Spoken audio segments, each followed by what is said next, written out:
An accurate assessment of our situation at this time would be to say that we are officially screwed. No transportation, low munitions, and we were miles away from the extraction point. In fact, there was no way to get there by foot. In retrospect, we should have left about 24 hours ago, and life would have been easy. Now, we're about to be hunted down like animals. As I sat there, I could feel the anguish and pain of these creatures.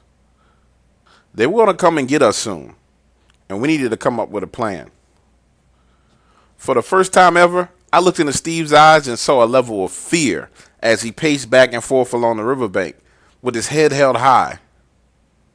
I could see the gears in his head moving as he came up with a plan.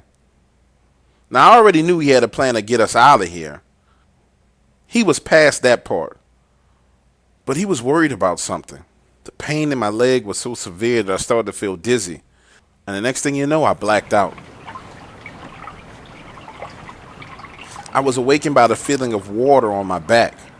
And when I opened my eyes, we were floating downriver on these makeshift rafts made of logs. Steve was there kneeling next to me.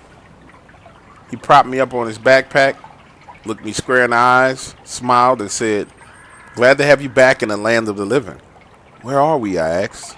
3 miles downriver. When I looked around, Vitar was towards the front of our raft, with his weapon in hand scanning the wood lines. Just behind us, about 30 yards, was a second makeshift raft that carried Chef, Ben, and Kid. For a moment there, I was relieved to know that we all were headed downriver. That's when Steve handed me my weapon and said, "This is not over. They're shadowing us in the wood line. Stay ready." Still, there was something wrong.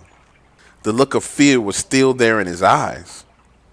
That's when I said, "Steve, tell me right now what's wrong." He and Vital both looked at me. "You don't remember the ride upriver?" My mind was flooded with the visuals of the trip upriver, and that's when I saw it. There's a section of this river where it narrows to only about 150 yards wide. Along that section, the riverbank slopes upward, and there's a rock face. This was a perfect point for them to attack us from. My next question was, "How far downriver are we from that point, Steve?" He just looked at me and said, "I'm not sure, but I hope we get there before dark. We need to get there before it gets dark." Looking over towards the tree line, I could see movement. These things indeed were following us downriver. Now, when I say movement, I'm not just talking about 1 or 2 trees moving. You could see the trees swaying back and forth as if these things were walking in single file line. We were definitely not out of danger, and everyone knew it. With the sun directly above my head, I knew I had a good 4 or 5 hours before the sun went down. So I rested, saving my strength for what was to come. The sound of the water was comforting in such a stressful situation.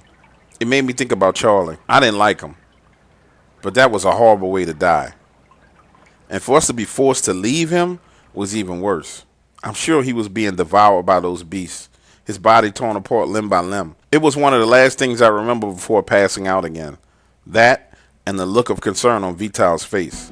The next time I was awoken was by the sound of gunfire.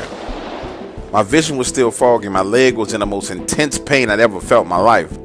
But once I was able to focus, the situation looked bad.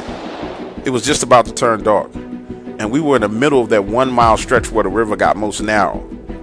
Vitar was taking pot shots into the woods. Steve was kneeling holding his 50 cal, and the second raft somehow had got ahead of us. The terrain had changed, and the riverbank was only about 50 yards away. Beyond that was a rock face, and looking up, I could see them moving along above us. As I reached for my rifle, Steve pointed back upriver and said, "Keep your eyes on the water. Several of them have already jumped in the river. If anything moves, kill it." I hesitated for a second, thinking, what the fuck are they doing in the water? But it made sense. If we can swim, why can't they? Next came the boulders, splashing down into the water from that rock face. I'll never forget it. What made everything worse was I was feeling extremely weak. But I knew if we planned to get the hell out of here alive, I needed to fight. So I rolled over to my right side, took aim, and fired a shot. Now, I wasn't thinking that I was actually going to hit anything. This was just a way of me getting my adrenaline and endorphins going. But that's when I saw one jump off the rock face and into the trees. It was coming straight for us. I fired again, hitting it in the chest and then again in the shoulder. Its body and arms flung wildly as it continued to move forward and jumped into the river. Now we had one of these things in the water with us for sure, but I couldn't see it anywhere. On the raft ahead of us, they went from controlled bursts to full automatic fire and began throwing flashbangs on the riverbank. That's when I noticed the straps and vines used to hold our raft began to bulge and move a bit, as if something was pushing the logs from beneath the water. Then, the weight shifted as this massive hand gripped the front right edge of the raft, right where Vital was standing. Without hesitating, he shot the hand and emptied the clip into the water, right at his feet, the river filling with blood. The next thing I remember is this loud explosion of force, water splashing everywhere.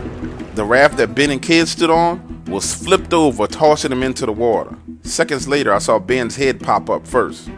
Then I saw Kid swimming towards our raft.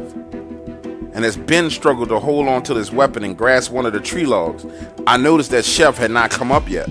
From that point on, it was an all-out gunfight. Steve firing a 50 cal, Vital firing.